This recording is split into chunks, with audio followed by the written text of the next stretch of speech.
정말 여러분 이 말씀에 아멘 하십니까? 예수님께서 하신 말씀 중에 상당히 과격하게 느껴질 수 있는 말씀 중에 하나입니다. 그래서 우리가 묵상 가운데 솔직히 여기에 오래 머물지 않고 쑥 빠르게 넘어가는 구절들이기도 하죠. 너무 부담스럽고 너무 과격한 것 같은. 그래서 더더욱 이전에 한번 들었던, 내가 한번 묵상했던 그대로 그냥 추억하고 넘어가는. 그래서 어떻게 보면은 너무 이 구절들에 대한 오해가 또 있는. 왜냐하면 우리가 깊이 묵상하지 않으면 하나님의 의도를 모른 채 지나갈 수 있기 때문입니다. 그런 파트인 것 같습니다. 그래서 성경을 볼 때 항상 제가 중요하게 여기고 또 말씀을 많이 드렸던 건데, 성경을 어떻게 읽어야 되죠? 단락적으로 읽는 게 아니라, 그쵸? 한 절로 읽는 게 아니라 앞뒤 문맥을 잘 파악하면서 읽어야 됩니다. 마태복음 10장은 6개의 파트로 나눠질 수 있습니다. 1절에서 4절까지 제자들을 부르시고 권능을 주시는 우리 예수님을 볼 수 있습니다. 그렇죠? 5절에서 15절까지 파송하시면서 복음을 들고 먼저 이스라엘의 집, 잃어버린 양에게로 가라. 저번 주에 우리 했었어요. 기억나시죠? 왜 우리 예수님께서 잃어버린 그 양 중에 이스라엘의 잃어버린 양에게 먼저 가라고 말씀하셨었죠? 그래요. 눈빛으로 다 대답하고 계신가 합니다. 네. 그 이스라엘의 문화를 갖고 그 12명만이라도 예수님을 온전히 알 수 있게끔 무엇을 전제로? 그들이 예수를 소개하는 것을 전제로 그들에게 오셨다. 네. 그런 부분도 좀 나눴습니다. 그리고 복음 들고 유대인에게 먼저 가는 이 제자들의 모습을 한번 상상해 보십시오. 너무 즐거웠겠지만 너무 위험했습니다. 정말 위험했습니다. 너무 어려운 일이었습니다. 그 위험한 환경 속에 예수님이 보내시면서 하시는 말씀들이 바로 그 밑에 부분인 거예요. 복음이라는 단어는 지금 우리는 조금 체험하지 못하는 거지만, 복음이라는 단어는 항상 고난, 박해, 순교, 십자가, 이게 아주 어울리는 단어입니다. 지금 우리처럼 이 북미의 또 한국의 종교의 자유를 갖고 있는, 아무도 여러분 기독교 저희 교회 다닌다고 죽이려고 하진 않잖아요. 그렇죠? 근데 이들은 죽음을 무릅쓰고 복음을 전하는 것들을 볼 수 있습니다. 그래서 16절에서 23절에는 어떻게 나오냐면, 복음을 전할 때 고난과 박해가 있을 것이다, 목숨이 위험할 것이다 라고 예수님 말씀하시고, 하지만 24절 30절까지 그러나 두려워하지 말아라, 머리털까지 다 세고 계신 하나님이 너를 아끼시고 지키실 것이다 라고 얘기합니다. 그리고 34절 39절에 바로 오늘의 이야기가 나오는 겁니다. 내가 너에게 화평을 주러 온 것이 아니라 검을 주러 왔다. 이 문맥에서 이것을 봐야겠죠. 그리고 40절 42절에 그러나 끝까지 나를 영접하는 자는 상이 주어질 것이다 하고 10장이 끝납니다. 그래서 성경을 볼 때 앞뒤 문맥을 잘 보고 읽어야 되지만, 방금 제가 얘기했듯이 어떻게 성경 속에 있었던, 그때 있었던 그 제자들의 문화, 환경, 언어, 사회적 관념들, 이런 것들을 잘 알아야지만이 우리는 오해 없이 이 성경을 잘 볼 수 있습니다. 너무 1차적으로 이들이 읽었던, 이들이 겪었던 것들을 그냥 스킵한 채 그냥 바로 나에게 적용을 한다면 좀 무리가 있는 것들이 많이 있죠. 항상 성경을 읽을 때는 이러한 간격을 좁혀가야 됩니다. 그때 있었던 역사나 문화와 지리나 그런 생활 관습들, 그리고 지금 우리 2000년 후에 우리 그것들 간격을 줄여가면서 봐야 될 것 같습니다. 그래서 성경의 여행을 한다라는 게 바로 그겁니다. 그냥 우리의 관점으로 보는 게 아니라 제일 먼저 이 제자들의 관점, 그리고 이 마태복음을 읽었던 유대인 들의 관점으로 또 봐야 되는 부분이 분명히 있습니다. 이런 작업이 없을 때 한 구절만 뚝 떼서 본다면 예수님이 의도하신 거와는 너무 다르게 우리가 성경을 볼 수 있는 거죠. 바로 이겁니다. 36절, 사람의 원수가 자기 집안 식군이라. 딱 요것만 떼서 보면 어떨까요? 네, 기독교는 어떤 종교? 못돼 먹은 종교. 네, 가정은 파탄을 내는 종교가 돼버리겠죠. 이단에서 아주 유용하게 사용하는 구절입니다. 네, 이단들이 전 재산 다 바쳐라, 교주를 따라라, 이렇게 하면서 회사나 학업이나 다 멈추고 날 따라라 이렇게 하고 나서 가족에서 이제 반대가 있으면 사람의 원수가 가정에 있나니 하면서 그 극심한 반대를 오용하면서 이 말씀을 이야기하게 하죠. 여러분, 가족이 원수래요. 원수보다 조금 더 이렇게 심도 있게 얘기한다면, 요즘에 원수가 아니라 왼수라고 해야 된다고, 이놈의 왼수 이렇게 해야 된다고. 여러분, 너무 이거에 고민 없이 아멘 하면 절대 안 되었던 겁니다. 그러면 이것도 있어요. 원수가 가족인데 원수를 사랑하라는 건 어떻게 할까요, 그러면? 그렇죠? 그렇기 때문에 성경을 전체적인 맥락 안에서 봐야 된다라는 겁니다. 기독교는요, 부모를 공경하는 것을 힘써 지키라고 말하는 종교입니다. 그리고 가족을 사랑하고 끝까지 그들을 붙들고 하나님께로 데려오라고 하는 종교이고, 그렇게 성경은 말하고 있습니다. 제가 디모데전서 5장 8절을 읽을게요. 믿는 사람은 자기 친척, 특히 가족부터 잘 돌봐야 합니다.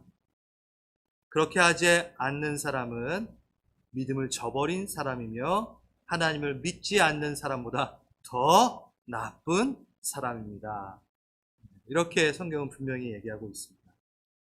예수님도 십자가에 달리실 때 그 정말 중요한 그 사건, 인류를 죄에서 구원하시는 그 사건 가운데 에서도 누구를 챙기죠?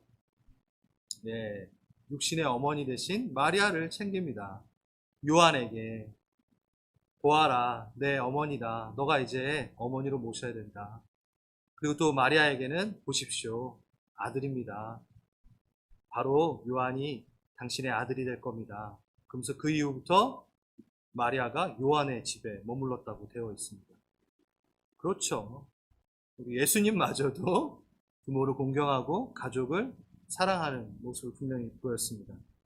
그러면 오늘의 이 구절은 어떻게 우리가 이 시대에서 또 우리가 적용을 해볼까? 한번 고민해봐야 되겠죠? 그렇죠? 그래서 먼저 성경에서 말하는 화평에 대한 관점을 이야기해 보도록 하겠습니다. 내가 세상에 화평을 주러 온 줄 생각하지 말아라. 화평이 아니요 검을 주러 왔다. 네, 복음이 전달될 때 화평이 아닌 검을 경험하게 된다라는 의미로 나와 있잖아요. 화평이라는 단어는 에이레네라는 헬라어 단어입니다. 이 에이레네는 평화, 안식, 고요라는 말로 번역을 할 수 있어요.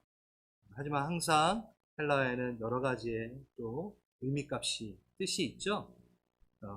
그 에이레네라는 단어 안에는 어떠한 얘기가 있냐면, 어떠한 뜻이 있냐면 하나가 되다라는 뜻이 있습니다. 에이레네라는 어원, 이 단어 어원 자체가 결합하다라는 단어를 가지고 파생된 단어가 바로 이 단어거든요. 그래서 하나가 되다, 결합하다 라는 의미가 있다라는 것을 알고 한번 제가 지금 읽어드리는 구절을 잘 묵상해 보시기 바랍니다. 누가복음 2장 14절입니다. 여러분 너무 잘 아는 말씀입니다. 아기 예수님의 탄생을 천군 천사가 찬양하는 장면인데요.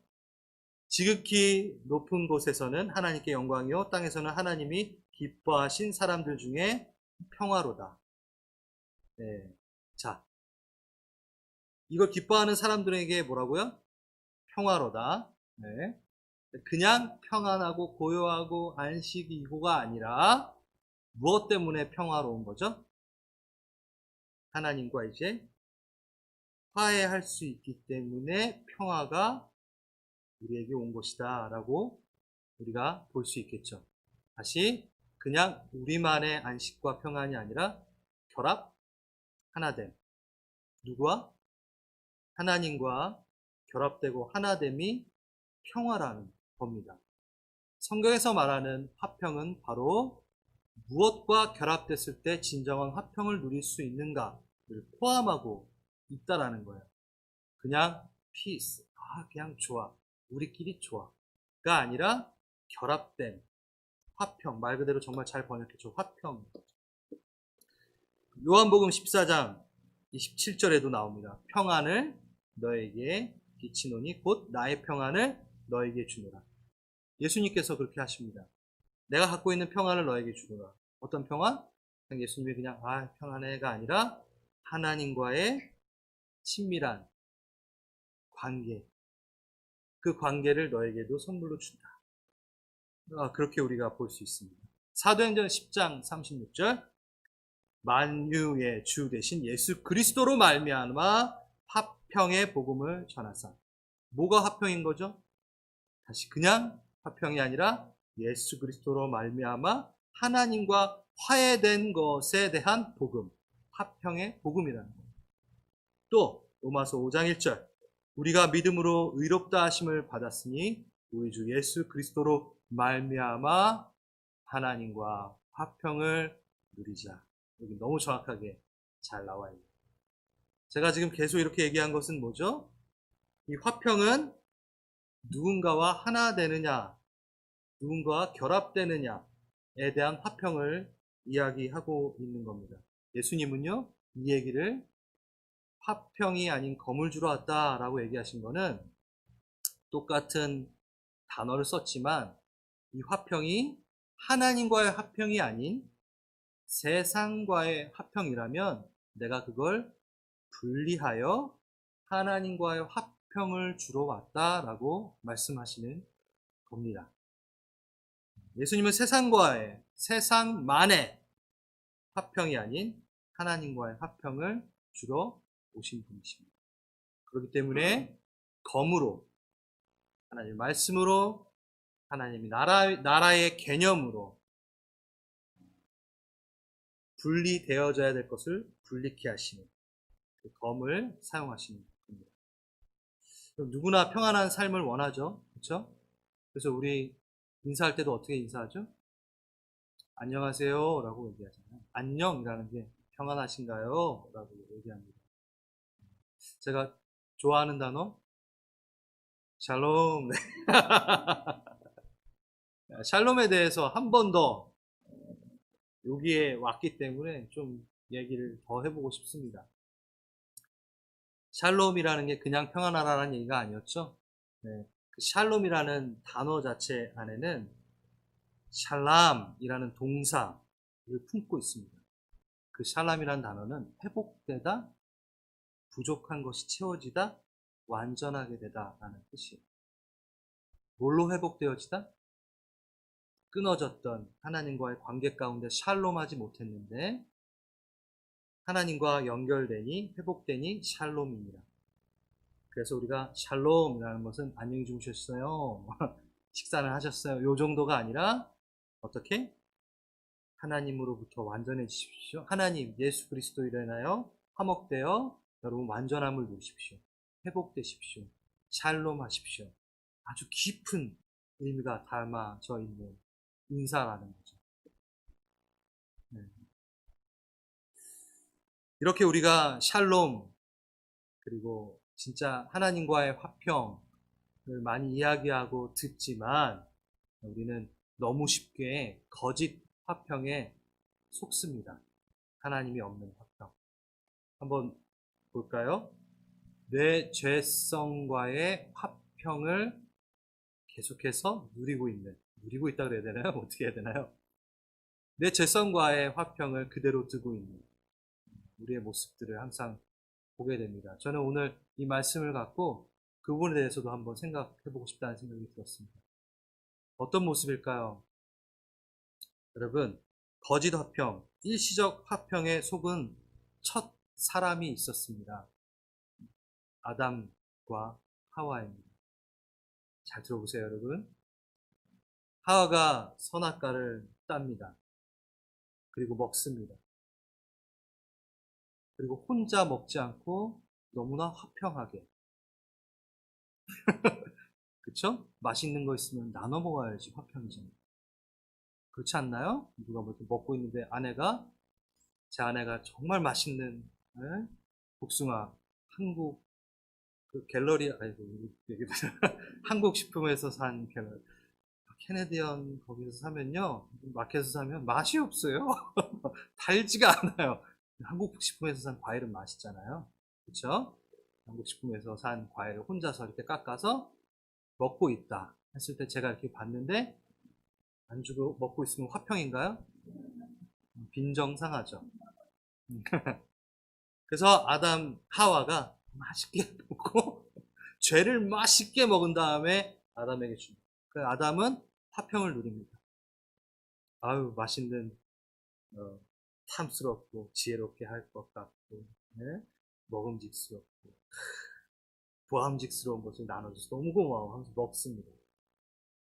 화평이죠. 너무 평화롭지 않겠습니까? 네.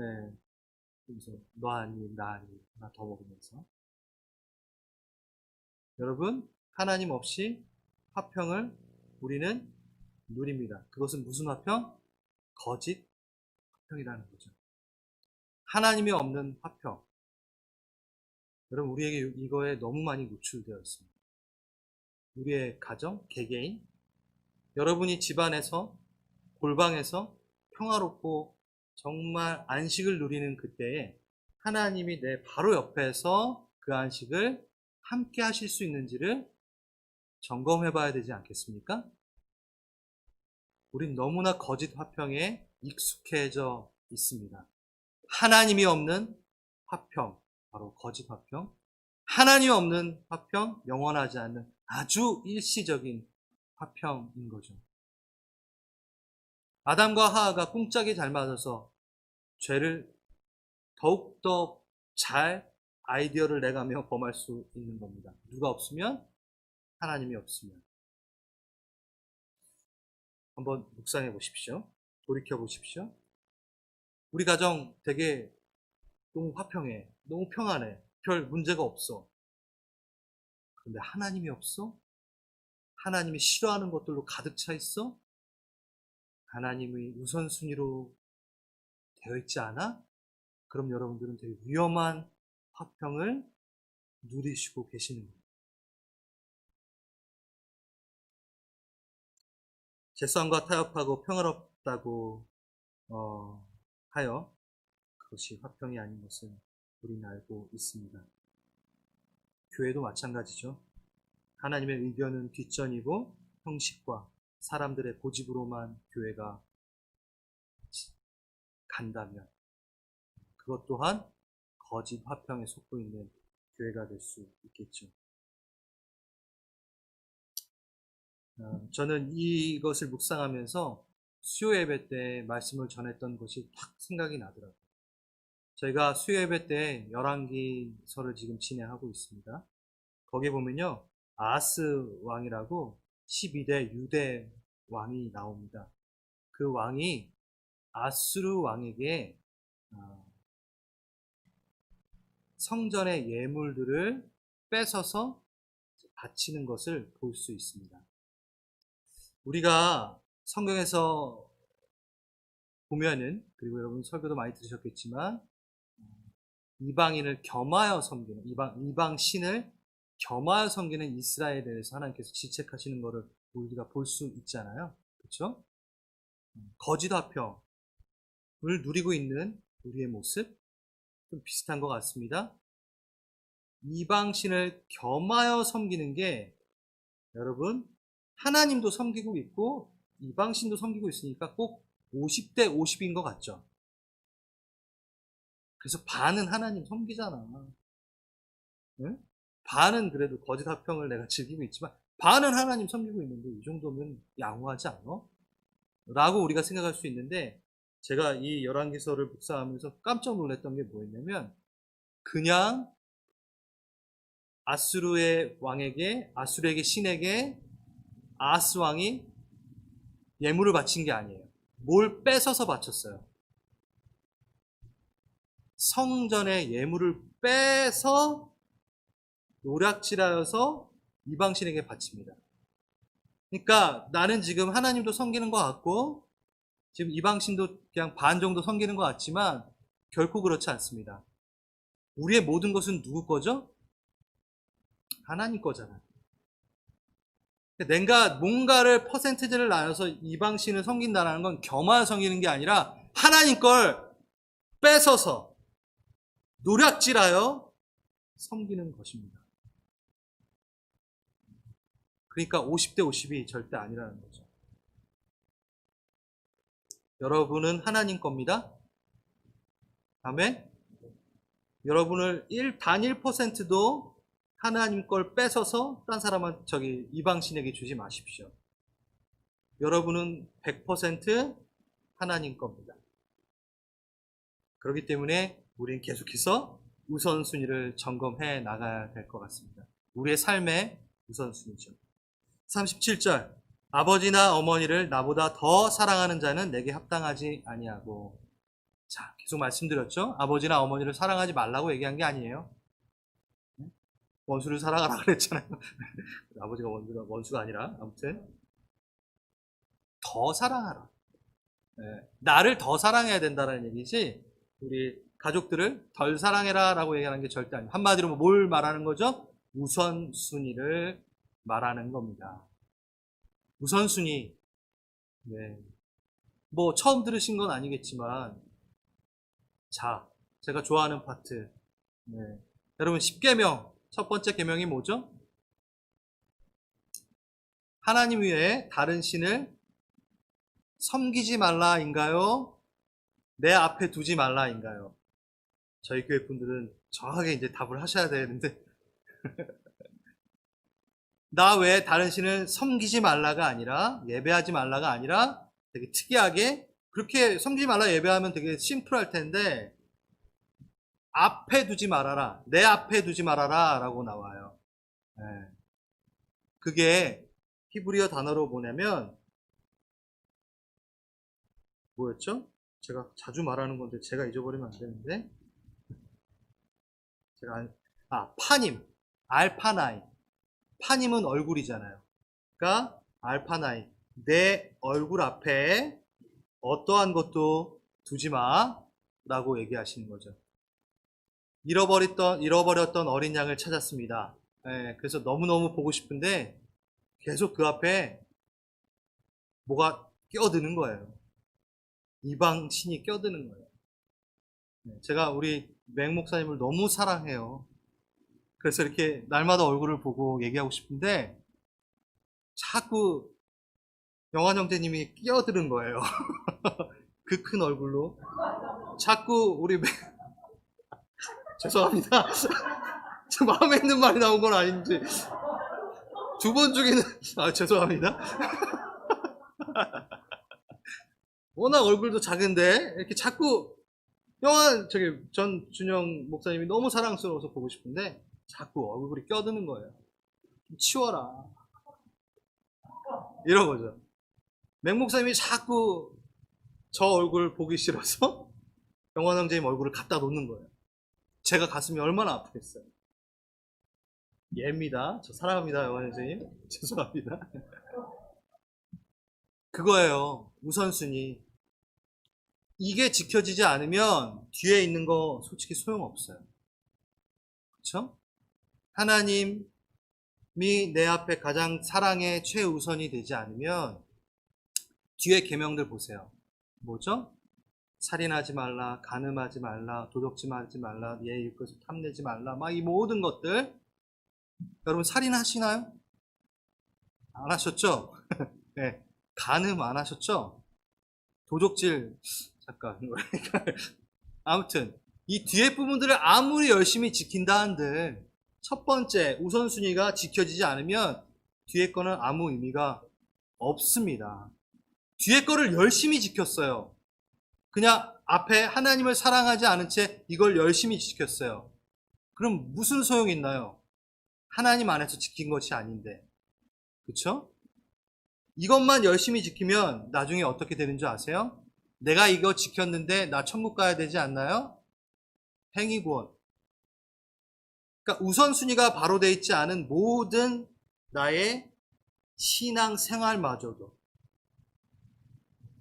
의미가 없어집니다. 그러니까 우리가 예배를 드리는 거예요. 우리가 전도를 하고 봉사를 하고 서로 돌보고 사랑하고 이 모든 것을 하기 이전에 우린 뭘 하냐면 그의 앞에 나아가서 내가 하는 이 모든 이유가 하나님을 사랑하기에 제가 하는 겁니다. 누구 앞에서?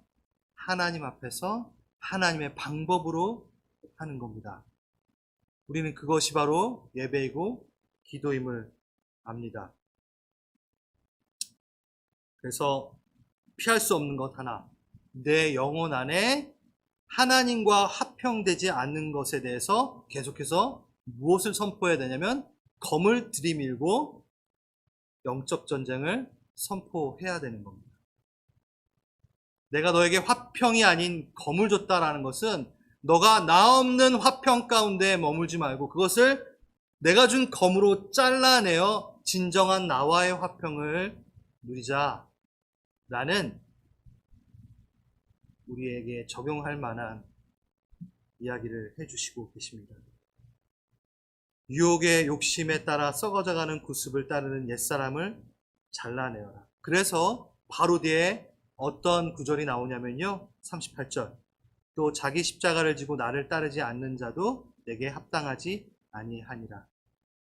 여기에서는 십자가의 고난만을 얘기하는 게 아니라 어떻게? 예수님이 십자가에서 죽으신 것과 같이 너도 나와 함께 십자가에서 죽어야 된다. 뭐에 대해? 그냥 죽는 게 아니라 세상에 대해.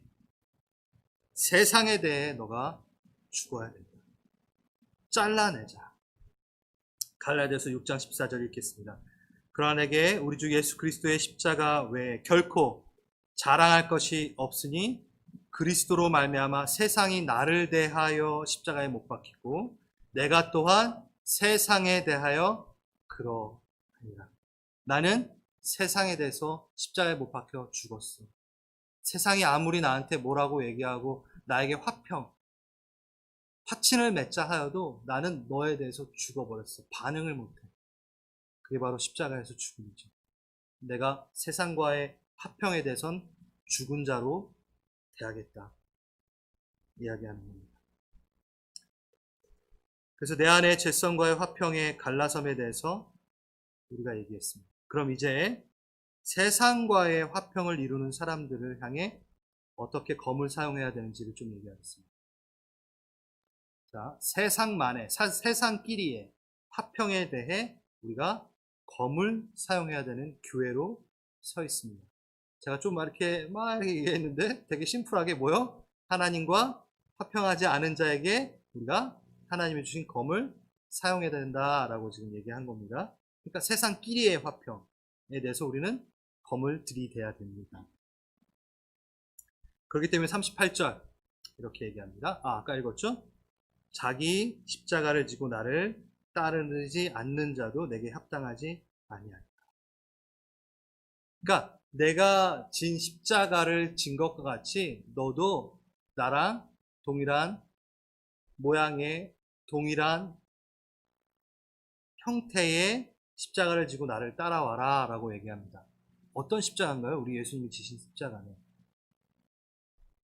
모든 인류를 하나님과 화목하게 하시기 위해 끝까지 놓치지 않고 다시 모든 인류 모든 인류를 구원하시기 위한 하나님과 화평을 맺게 하기 위한 십자가였던 거죠. 그렇죠? 네. 그럼 우리도 그 십자가를 동일하게 지고 따른다는 것은 뭐죠? 내 주위에, 아니, 내 주위를 넘어 모든 인류에게 하나님과의 화평이라는 십자가를 동일하게 나도 기억하고 따르는 겁니다. 지금 잘 따라오고 계시죠? 네. 그 화평의 십자가를 우린 지고 따르는 겁니다. 네. 그럼 어떻게 해야 되나요? 아, 예수님 안 믿어? 잘라내. 검으로 다 잘라내. 가족, 원수, 보지 마. 잘라내. 아니잖아요. 그렇죠? 내 십자가를 지고 따르라. 내 십자가는 온 인류를 화평으로 하나님과의 화평으로 이끌기 위한 값 있는 정말 십자가다. 정말 귀중한 십자가다. 그럼 너가 그것을 지고 따르려면 나랑 닮아야지. 그럼 어떻게? 예수 안 믿으면 대적하고 막 이런 게 아니라 소금 뿌리고 이런 게 아니고 이거는 잘못된 문화죠? 어떻게 해요? 끝까지 내 생이 다하는 때까지는 끝까지 붙들고 하나님과의 화평을 맺게 하도록 우리는 해야 되는 거예요. 마태복음 26장 52절입니다. 이에 예수께서 이르시되 내 칼을 도로 칼집에 꽂으라. 칼을 가지는 자는 다 칼로 망하니라. 이 칼도 똑같은 검이에요. 똑같은 단어입니다. 자, 언제는 검을 주셨다고 하고 베드로에게 우리 그 대제사장의 그 군속의 귀를 잘라내는 다시 집어넣어 칼로 망해. 칼로 승하려고 한다면 칼로 망할 수 있다. 칼을 쓰면 안 돼. 라고 얘기하잖아요. 자, 이건 무슨 뜻인가요? 되게 재밌는 겁니다, 이거. 네. 저 혼자 재밌진 않은지. 그러니까 세상 방식으로 하나님의 나라는 세워지지 않는다라는 거예요. 그렇죠? 세상 방식의 화평. 세상 방식의 화평과 싸우러 오신 그분이 세상과 동일한 방법으로 화평을 이루지 않는다라는 겁니다. 자, 그냥 이 시대에 이걸 읽고 있는 유대인들을 한번 생각해 보십시오. 팍스 로마, 평화 로마. 팍스 로마가 평화 로마잖아요. 네. 그 평화로운 로마가 어떻게 세워졌죠? 전쟁으로, 칼로 세워졌잖아요. 그래서 모든 길은 어디로 통한다? 로마로 통한다라는 얘기가 실질적으로 무슨 얘기냐면 자신들이 점령한 속국인 그 나라에 반란이 일어나면 최대한 빨리 가서 그 반란을 잠재우기 위해서 도로를 깐 거예요. 그게 뭐죠? 그거를 세상을 말하기로 팍스 로마, 평화로운 로마. 평화, 로마가 평화를 이루었다. 세상이 말하는 평화라는 거죠. 검으로. 그런데 예수님은 그 방법으로 화평을 이루지 않는다 라고 얘기하시는 거예요. 사랑의 방법으로 끝까지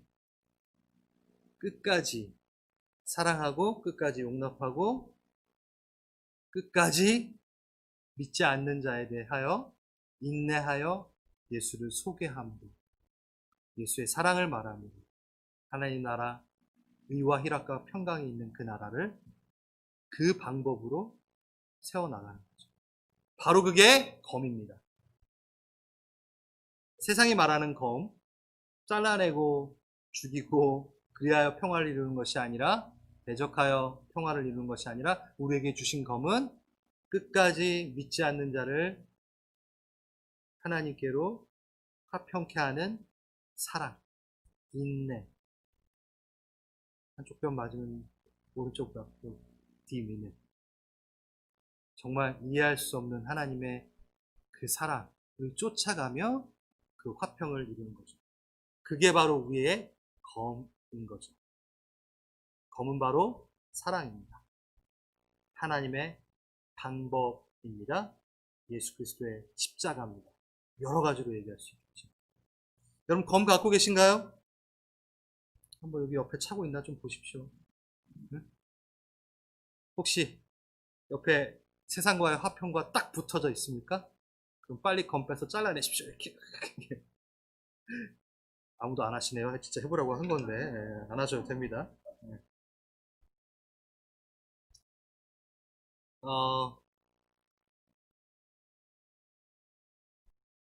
우리가 지금 코로나라는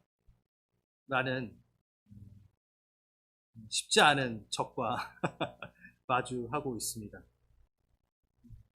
이 시대 때 우리는 어떻게 검을 사용할 수 있을까요? 하나님과의 화평을 선물로 주는 검을 우리는 어떻게 사용할 수 있을까요? 우린 마태복음을 지금 쭉 오고 있습니다. 어제부터 오늘까지, 저번 주부터 또 오늘까지 복음 전파에 대한 얘기를 우린 지금 계속 하고 있어요. 여러분 어떠세요? 저번 주나 이번 주 좀 다른 주제가 빨리 나오기를 바라시고 계신가요? 그럴 수 없습니다. 우리 갈보리 채플은 순서대로 가기 때문에 꾸역꾸역 열심히 우리의 입맛대로 구절을 고르지 않고 하나님이 우리에게 주신 그 때를 인정하고 얘기합니다.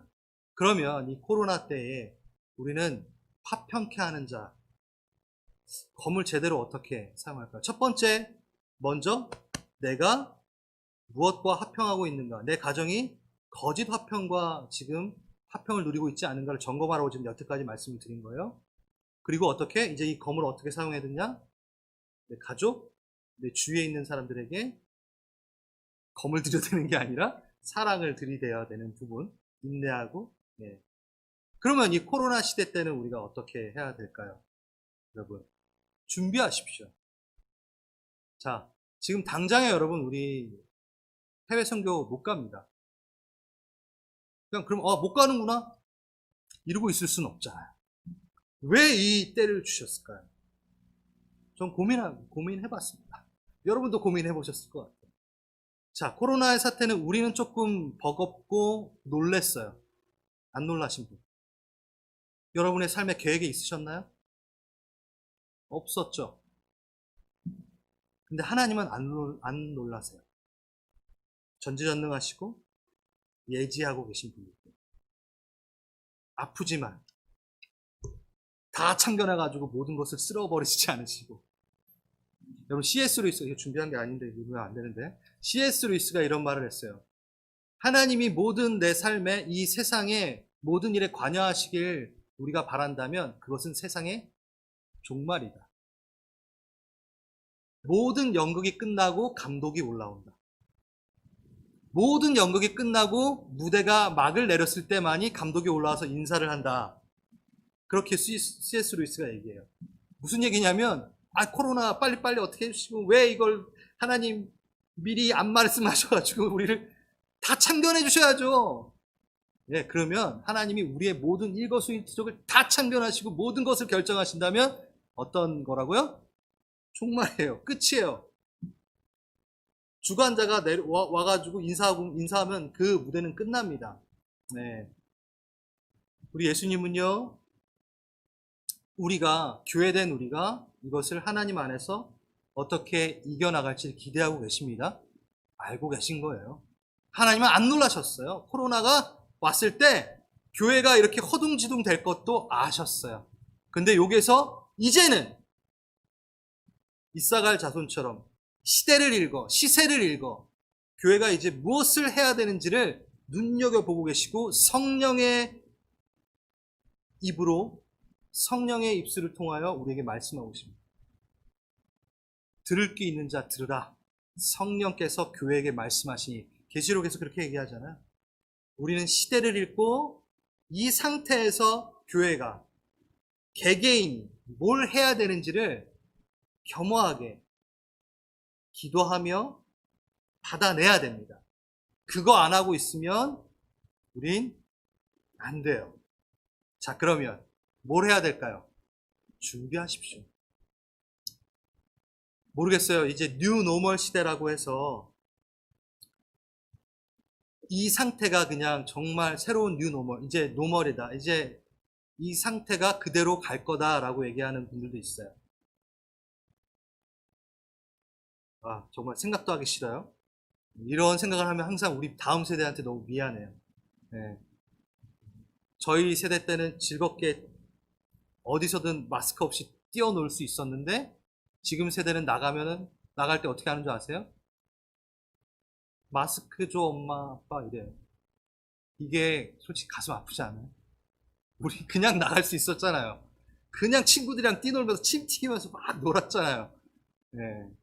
지금 아이들은 나갈 때 마스크를 달라 그러고 뭔가를 만질 때 손세정대를 달라고 하며 하고 있습니다.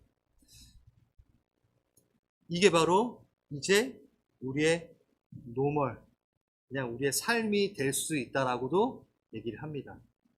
아니 1년 후에 백신이 나온다 하더라도 그게 진짜 백신이 효과가 있을지도 모른다고 합니다.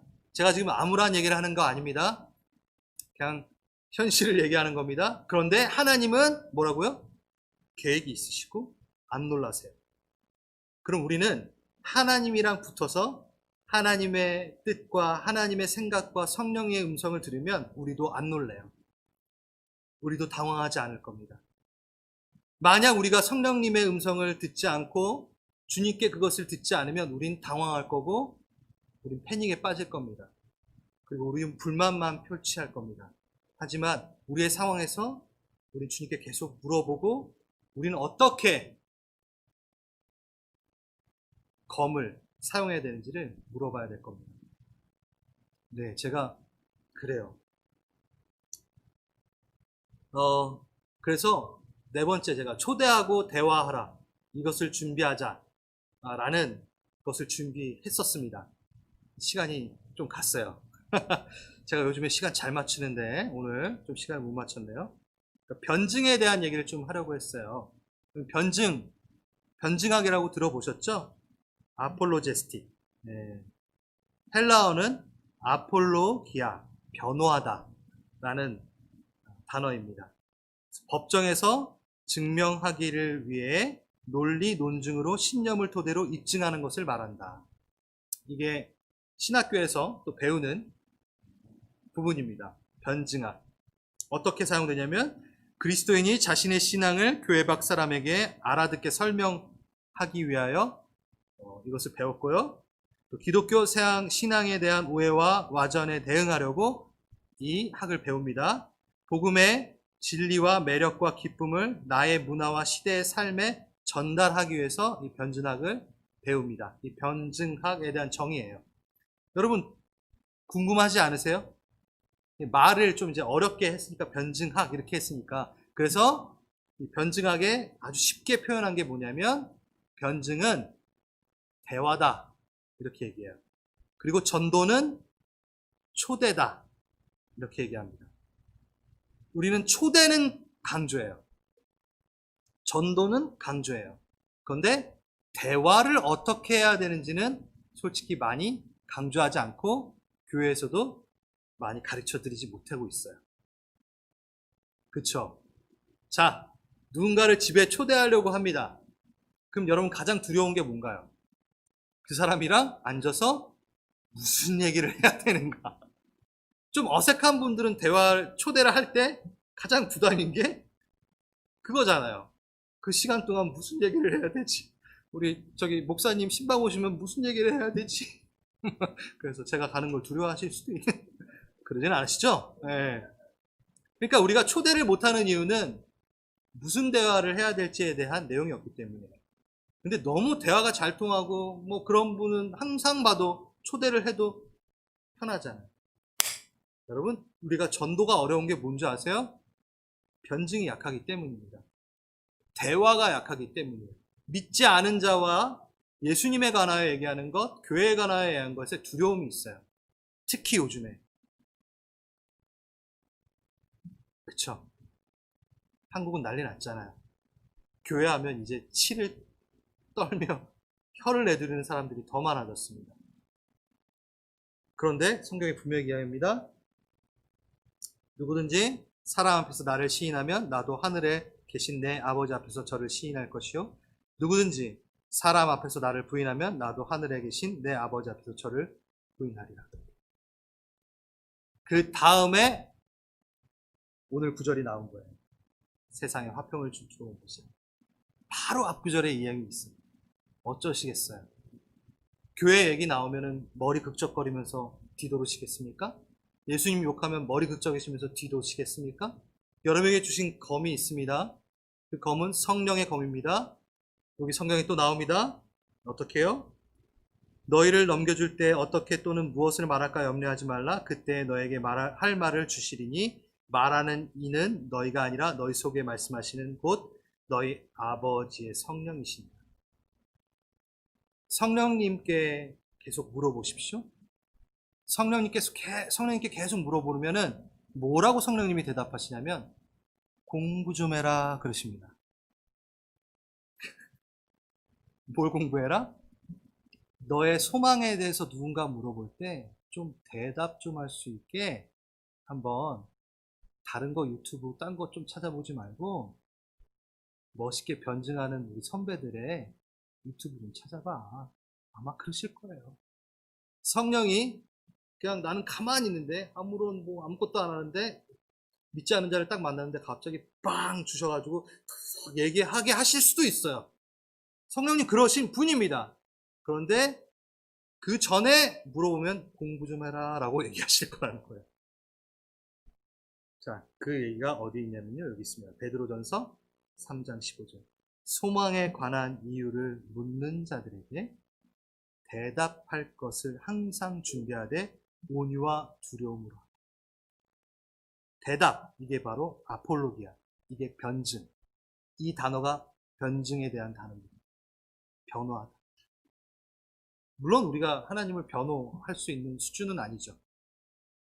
하지만 하나님에게 오해를 갖고 있는 분들에게 그건 오해야 라고 충분히 얘기할 수 있는 자녀됨을 주셨어요. 여러분, 우리 하은이가 밖에 나가서 네 아빠는 왜 이렇게 시꺼멓고 말하는 게 항상 시꺼멓게 안 나와요. 너무 웃지 마세요. 시꺼멓고 그러냐? 막 욕해요. 시꺼먼 게 욕은 아니지만 아무튼 저를 욕했어요. 그때 우리 하은이가 그렇지? 우리 아빠는 너무 시꺼멓지? 못났지? 이러는 걸 제가 보고 있을 때 어떤 기분이 들까요? 가슴 아플 겁니다. 그렇죠? 여러분, 여러분의 아버지를 욕할 때 준비되지 않으므로 그냥 머뭇머뭇하며 뒤돌아서지 않길 바랍니다. 코로나 이때에 지금 당장 우리가 어딘가를 가지 못하고 하지만 가정 안에서 또 가까이 지인들은 만날 수 있잖아요. 준비해 보십시오. 자기만의 변증 방식을 한번 개발해 보십시오.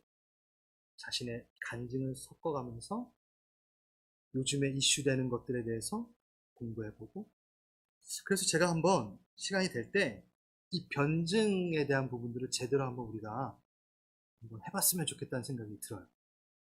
할 겁니다. 네, 준비하겠습니다.